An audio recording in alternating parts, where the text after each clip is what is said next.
దాదాపుగా ఒక 13 మంది ఒకసారి డ్రగ్స్ తీసుకున్నారు. వివిధ రకాలుగా కాలేజీలు కూడా ఇన్వాల్వ్ అయింది. వ్యాక్సిన్ వివిధ రకాలుగా చేసేది మేము చెప్తా ఉన్నాం, కానీ అయినా కానీ మీరు కూడా పాటించాలి. మీరు కూడా మీ పిల్లలకు సాధ్యమైనంత వరకు నివారించాలి. సాధ్యమైనంత వరకు ఈ విషయంలో మీ అందరికీ ఒక క్లారిటీ ఉండాలా. మన పిల్లల్ని కాపాడుకోవాలి, మన సంపదను కాపాడుకోవాలి. సపోజ్ చూడండి, రోజుకు 25 మన తెలంగాణకు వచ్చినట్టయితే 25 నుంచి 30 మంది యాక్సిడెంట్ రూపకంగా పోతూ ఉన్నాం. మన పిల్లలకు బండి ఇచ్చినప్పుడు మీరు చెప్పండి ఖచ్చితంగా, నేను 30 నుంచి 40 కన్నా స్పీడ్ ఎక్కువ వెళ్తే నేను బండి ఇవ్వనని చెప్పండి, ఇవ్వనని చెప్పండి. సాధ్యమైనంత వరకు హెల్మెట్ అనేది మస్ట్. ఈ రోజుల్లో 3 లక్షలు 4 లక్షల రూపాయలు పెట్టి బండి కొంటున్నారు. 1500 నుంచి 2000 పెట్టినట్టయితే మంచి ISI మార్కున్న హెల్మెట్ వస్తుంది. ఒక్కసారి గమనించండి. ఈ విషయంలో మీ అందరూ మీ పిల్లలకు ఒక్కసారి చెప్పండి. సాధ్యమైనంత వరకు హెల్మెట్ పెట్టామని చెప్పండి. సాధ్యమైనంత వరకు మేము చాలామంది పిల్లలకు కొంచెం చేశాం, అడిగితే వాళ్ళు ఏమంటారంటే నా జుట్టు ఊసిపోతుందని, లేకపోతే నా కటింగ్ ఖరాబ్ అవుతుందని, వేరే వివిధ రకాలుగా ఏదో చెప్తా ఉన్నారు. అది కరెక్ట్ కాదు. వాళ్ళకి సాధ్యమైనంత వరకు మీరు కూడా మోటివేట్ చేయండి. కంపల్సరీ ఈ విషయంలో మీ అందరికీ అవగాహన ఉండాలి. పిల్లల గురించి చెప్పండి. ముఖ్యంగా రెండో విషయం ఏంటంటే సైబర్ క్రైమ్. ఈ మధ్యలో మన సెల్ ఫోన్లో మనం చాలా ఎక్కువగా ఆపరేట్ చేస్తూ ఉన్నాం. ఒక ప్రైవేటు సంస్థ ఈ మధ్యన సర్వే చేస్తే మన తెలంగాణకు వచ్చినట్టయితే 80% అంటే 24 అవర్స్లో ఒక 8 గంటల నుంచి 10 గంటల వరకు మొత్తం ఫోన్లో ఉంటున్నారు. అది కరెక్ట్ కాదు. సాధ్యమైనంత వరకు మీరు కూడా గమనించండి. మీరు కూడా సెల్ ఫోన్లో ఎక్కువ ఇన్వాల్వ్ కాకండి.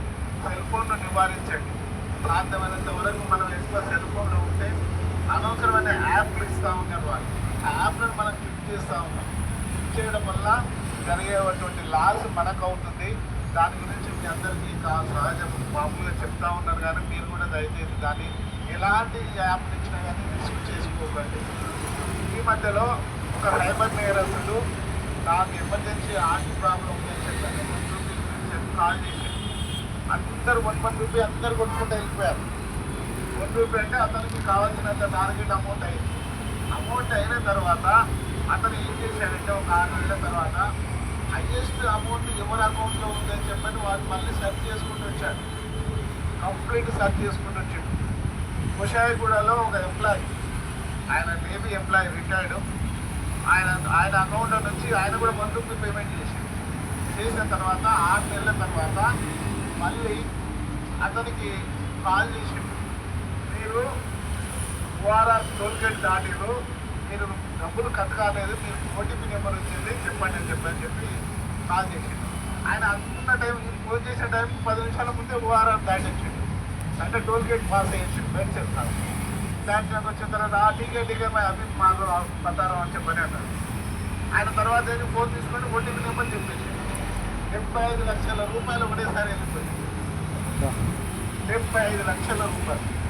ఆయన నేవీలో ఇద్దరు భార్య భర్త ఫ్యామిలీ వాళ్ళు జాబ్ చేసి రిటైర్డ్ అయ్యారు. 75 lakhs.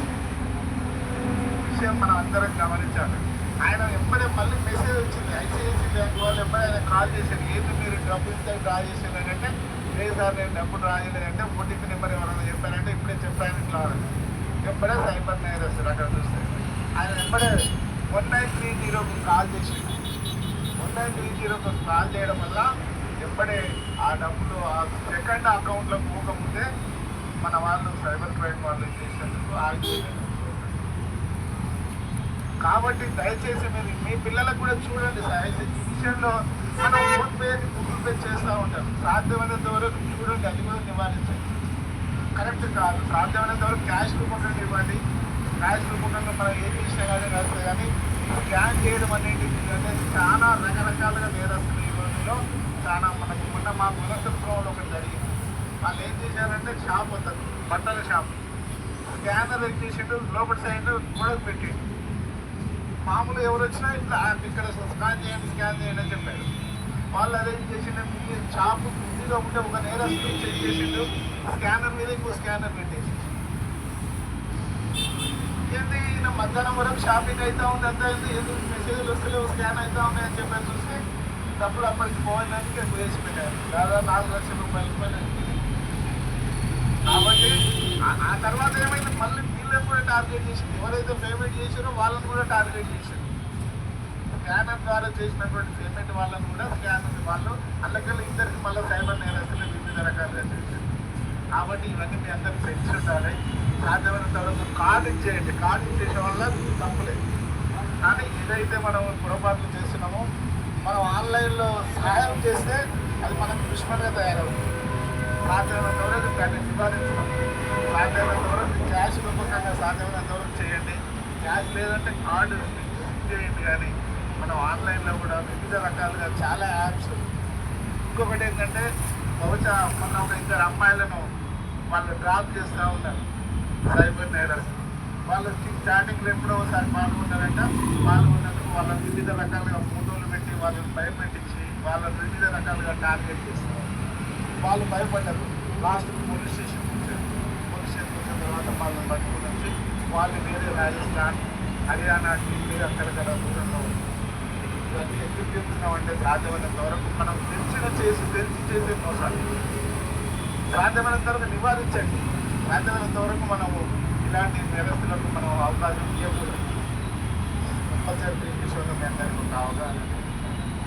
ఇంకొక విషయం వచ్చేస్తే ప్రతి సిటీలో, హైదరాబాద్ సిటీలో కానీ టౌన్లో కానీ కంపల్సరీ సీసీ కెమెరాలు ఉన్నాయి. సీసీ కెమెరాలు ఉండి కూడా మీరు ఓసారి హెల్మెట్ పెట్టట్లేదు. అవసరాన్ని బట్టి పోలీసులు ముందర కనిపిస్తేనేమో హెల్మెట్ పైకి వస్తుంది, లేకపోతే ట్యాంక్ మీద పెడుతుంది. అది కరెక్ట్ కాదు. దయచేసి హెల్మెట్ పెట్టుకొని లాక్ చేసుకోండి. మంచి హెల్మెట్ తీసుకొని లాక్ చేసుకోండి.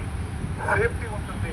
ఖచ్చితంగా మీరు ఎక్కడ ఏ ప్రయాణం చేసినా ఎవరు మీకు ఇంటిచ్చినా కానీ ఎలాంటి మీకు డ్యాష్ ఇచ్చినా కానీ ఎలాంటి ప్రమాదం కలగదు. ఇంకో విషయం వచ్చేసి ప్రతి ఏరియాలో సీసీ కెమెరాలు ఉన్నాయి. మీరు ఏ పొరపాటు చేసినా కానీ కంపల్సరీ చాలా సులభంగా వస్తూ ఉంటాయి.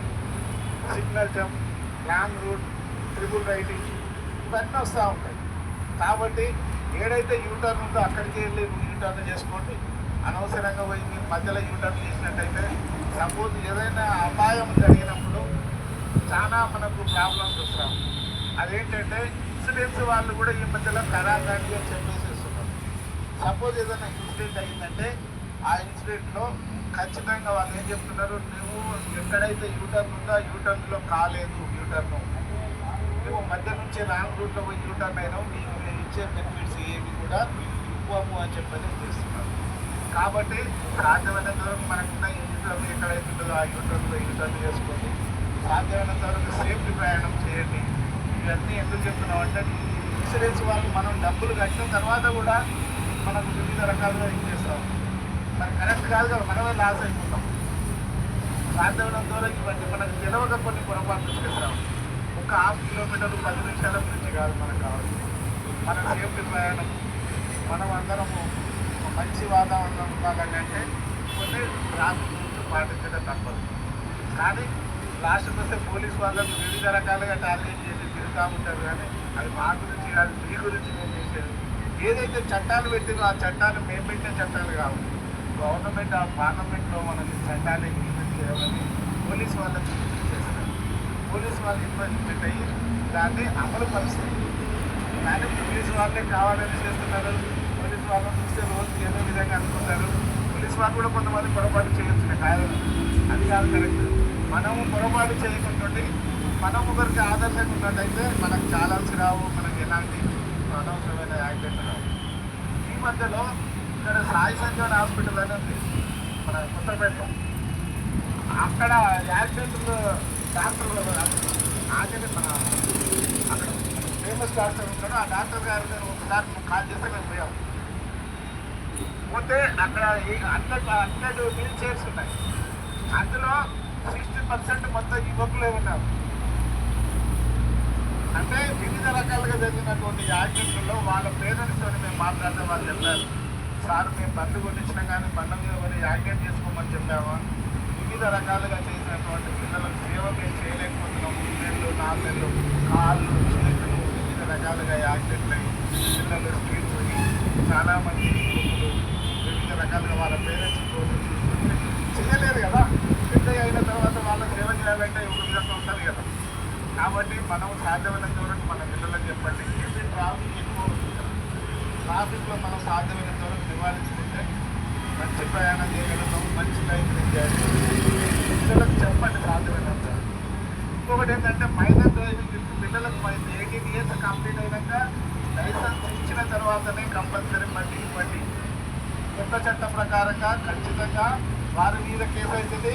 బండి ఎవరి పేరు ఉంటే వాళ్ళ మీద కూడా కేసు అవుతుంది. కాబట్టి సాధ్యమైన ద్వారా నివారించండి. పిల్లలు 18 ఇయర్స్ కంప్లీట్ అయిన తర్వాత వాళ్ళకి లైసెన్స్ తీసుకున్న తర్వాత మనకు రోడ్లో ఉన్నటువంటి స్థితిగతుల గురించి మనకి మన పిల్లలకు చూపించండి. వచ్చిన తర్వాత ఇటువంటి కంపల్సరీ కాదు ఏంటంటే మనకు డ్రైవింగ్ కూడా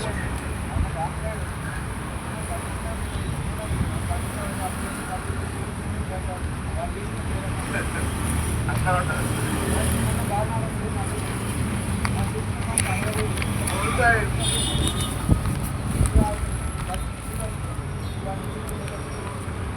సైన్ బోర్డ్స్ అని చెప్పని ఇవి మన పిల్లలకు లైసెన్స్ రావాలంటే ఇవి మనకు ఆన్లైన్లో ఉంటాయండి. ఇవి చూసినట్టయితే మనకు కంపల్సరీ బోర్డు ఉంటాయి. సైన్ బోర్డ్స్ గురించి లైసెన్స్ కంపల్సరీ ఉంటాయి.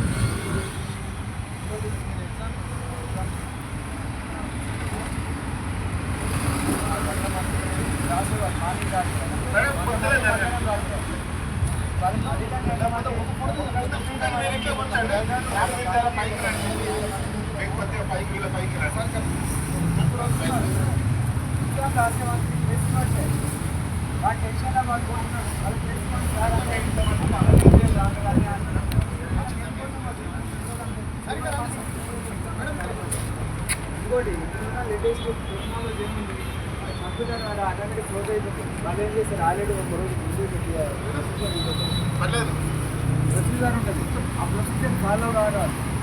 ఇప్పుడు వచ్చినాక ఇక్కడ ఏడుస్తారు, ఎగ్జామ్ టైం అయిపోయింది సార్ మమ్మల్ని వల్లాను. ఆ పోలీసు ఫైన్ అవుట్ చేస్తారు, ఎగ్జామ్ ఫైన్ అవుట్. అది తీసుకుని నేను కూడా కాబట్టి పేపర్లు ఒక్కసారి ఇట్లా చూపించారు.